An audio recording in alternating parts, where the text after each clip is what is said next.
Hello అండి అందరికీ welcome to my one more vlog video. ఏంటి వ్లాగ్ వీడియోస్ రాక కొంచెం లేట్ అయింది అనుకుంటున్నారా? ఏం లేదు, చూడండి, చెరువు దగ్గర చిన్న పని ఉంది, అది చేసాము. బాగా అలసిపోవడం వల్ల కొంచెం వీడియో చేయలేకపోయాను అనమాట. సో అందుకని పెట్టలేదు. అసలు ఏంటంటే చాలా సింపుల్ అండ్ ఫార్మర్ లైఫ్ అండి ఇది. చాలా బాగుంటుంది. అసలు కొంతమంది ఏంటి ఫార్మరా అని చూస్తారు కదా, ఒక రైతు అంటే అంత ఇదేంటండి, సొంతంగా చేసుకుంటున్న పనే కదా, ఒకళ్ళ కింద బతకకుండా. సోలే ఇక అదంతా ఎందుకులే కానీ, మా చెరువు దగ్గర చూడండి, దారిలో కొంచెం ఈ చెరువు ఊట నీళ్ళు దిగి ఆటో వెళ్ళడానికి చాలా ఇబ్బందిగా ఉందన్నమాట. దానికోసం కొన్ని మట్టి తీసుకొచ్చి అంతా సదనం చేస్తున్నాము. ఇక మా అత్తయ్య కూడా వచ్చారు. మా అత్తయ్య వచ్చాక ఇక మేము ఇల్లంతా ఊడి చేసేసాం అనమాట, చాలా దుబ్బు దుబ్బు ఉందనేసి. మీలో ఎంతమందికి మా ఏరియా, ఈ మా ప్లేస్, ఇల్లు అంతా నచ్చింది? ఒకవేళ మీకు నచ్చితే నాకు కామెంట్ చేయండి. ఎంతమందికి ఇలాంటి సింపుల్ లైఫ్ అంటే ఇష్టమో తెలుసుకోవాలి అనుకుంటున్నాను. చుట్టుపక్కల చూసారా ఎంత గ్రీనరీగా పొలాలు ఉన్నాయో, అసలు చుట్టూ పొలాలు, అసలు చల్ల గాలి, అది ఎంత బాగుంటుంది. చెప్పేటట్టు ఉండదు, మాటలు చెప్పినంత కాదనమాట, అంత బాగుంటుంది. సో ఇక ఇలా మేమేం చేసాం, మట్టి తీసుకొచ్చేసాం అనమాట ఆటోలో. ఇక మా ఆటో కోసం కొద్దిగా ఇక మా ఆయన ఆటో తీసుకొని వచ్చేలోపు ఈ చుట్టూత పని చేసేద్దామని చెప్పేసి మేము ఇల్లంతా ఊడ్చేసి బయట కూడా ఊడ్చేసేసాం అనమాట. ఇక ఈలోపు నా మొక్కలు కూడా చూసేసుకున్నాను. నా మొక్కల్ని కూడా నేను మీకు చూపిస్తాను, మళ్ళీ అప్డేట్ ఇచ్చినట్టు ఉంటుంది కదా. చూడండి, కొత్తగా బెండకాయ మొక్కలు గింజలు వేశాను, బెండకాయలు మొలుస్తున్నాయి. ఇక అరటికాయ చెట్లు చూడండి, ఇది చనిపోయింది అనుకునే ఈ పిలక అరటికాయది, కానీ ఎగురు వస్తుంది. మొన్న చూపించాను కదా, దాని అప్డేట్ అనమాట ఇది. చూడండి ఎంత పెద్దగా అయ్యాయో.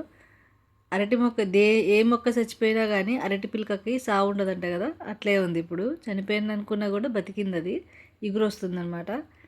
అరిటాకులు చిన్న చిన్నగా ఉన్నప్పుడే అసలు చాలా పెద్ద పెద్ద ఆకులు వచ్చేసినాయి కదా, అసలు భలే బాగుంది. ఇక కొత్తగా నా మొక్కలో ఒక కొత్త మొక్క చేరింది, అదే నిమ్మకాయ అనమాట.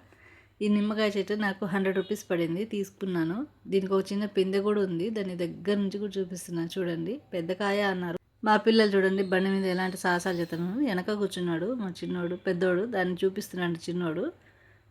ఇక తర్వాత మేము ఆటో స్టార్ట్ చేసాము, చేపలకి మేత వేసేద్దామని. మేత వేసేయడానికి వెళ్తున్నాము. పెద్ద పిల్లలు పైన కూర్చున్నారు.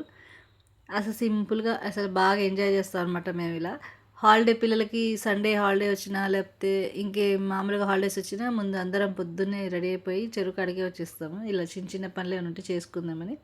ఇక మట్టి వేసుకొచ్చాము, ఈ గోతులన్నీ పూడ్చేద్దామనేసి. పిల్లలు కూడా కష్టపడ్డారు, చాలా కష్టపడ్డారు. నిజంగా బరువు మొయ్యగలరా అనుకున్నాను, కానీ మోసారు, పర్వాలేదు. కానీ అప్పుడప్పుడు వాళ్ళకు కూడా ఇలాంటివి చేపిస్తేనే కదా వాళ్ళ డాడీ ఎంత కష్టపడుతున్నారో వాళ్ళకు కూడా తెలుస్తుంది. సో అందుకనే వాళ్ళతో చేయించామన్నమాట. మళ్ళీ మీరు బ్యాడ్ కామెంట్స్ పెట్టకండి. అయినా మా పెద్దోడని చిన్నోడు అయిపోలేదు లేని, పెద్దోడు అయిపోతున్నాడుగా, కొన్ని కొన్ని పనులు నేర్పాలి. అందుకని వాటితో కూడా చేయించుకున్నాం అనమాట. సో ఇలా ఇంటి దగ్గర పని చేసి మొత్తం సదం చేసి అంతా చేస్తూ ఉంటే మరి వీడియో అంతా తీయాలి కదా, వీడియో ఎవరు తీయాలి? ఇక పని చేస్తున్నాం కదా అనేసి మా చిన్నోడు పోయి ఫోన్ తీసి వీడియో తీసింది. నిజానికి నాకు వీడియో తీయాలని ఐడియానే రాలేదు, మర్చిపోయాను నేను. వీడియో సగం తీసి సగం ఆపేసాను అనమాట. అందుకే అక్కడక్కడ కొన్ని క్లిప్స్ మిస్ అయ్యాయి. ఇప్పుడు ఈ వీడియో మా చిన్నోడే తీస్తున్నాడు, మధ్యలో వేలు కూడా అడ్డు పెట్టేశాడు, సరిగ్గా తీయడమే రాదు. దగ్గరకు వచ్చి నించుంటే వాళ్ళ డాడీ ఏంటా అని పక్క చూస్తే ఫోన్ వీడియో తీస్తున్నాడు అనమాట. సో ఇలా తీశాడనమాట. ఇక చూసారా, వీళ్ళు ఎవరు అనుకుంటున్నారు? మా బావ వాళ్ళ పెద్దమ్మ పెద్దనాన్న సడన్గా వచ్చారు. మాకు అసలు కాల్ కూడా చేయలేదు వస్తున్నామని చెప్పేసి.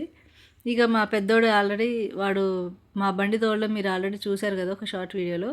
ఇక మా చిన్నోడు మా మావయ్య పెద్ద మావయ్యలు వచ్చేసరికి వాళ్ళ స్కూటీ టీవీఎస్ బండి కదా, వాడు నేను దోలుతా అనేసి ఎక్కేశాడు అనమాట. వాళ్ళ అన్న వాడికి హెల్ప్ చేస్తున్నాడు. ఇక మా ఇంట్లో చిన్న నవారీ ఉంటే మేము ఇన్ని రోజులు మాకు అవసరం లేదు కదా అని మేము నవారీ కట్టుకోలేదు. ఇక మా పెద్ద మావయ్య వచ్చాడు కదా, వాళ్ళకి మంచం ఉండాలి కదండి. అందుకని మా మావయ్య నేను కిందైతే పడుకోలేను, నా మంచాన్ని నేనే నవారీ అల్లుకుంటానని చెప్పేసి నవారీ అల్లుకుంటున్నాడు. ఈయన ఎవరు అంటే మా అత్తయ్యకి అక్క ఉంది కదండి, తను ఇప్పుడు వచ్చారు కదా మా అత్తయ్య, ఆమె మా అత్తయ్య వాళ్ళ అక్క అన్నమాట. అంటే రెండో అక్క వాళ్ళ హస్బెండ్. సో మా ఆయనకి పెద్దమ్మ అనమాట, పెద్దమ్మ పెద్దనాన్న. చాలా మంచోళ్ళు, అసలు భలే మాట్లాడతారు. ప్రతి వంట ఏదైనా అంటే అన్నీ నేర్పిస్తూ ఉంటుంది. చూడండి, చేత కాకపోయినా సరే కింద కూర్చుంటే సరిగా లెగలేదు, కానీ నేను రొట్టెలు సరిగా చేయలేకపోతున్నానని చెప్పి నాకు హెల్ప్ చేస్తుంది, నేర్పిస్తుంది అనమాట. అట్లా కాదు, ఇట్లా కాదు, అట్లా అని. ఇంత వీడియో నచ్చిందా? నచ్చితే లైక్ అండ్ సబ్స్క్రైబ్ చేసుకోండి.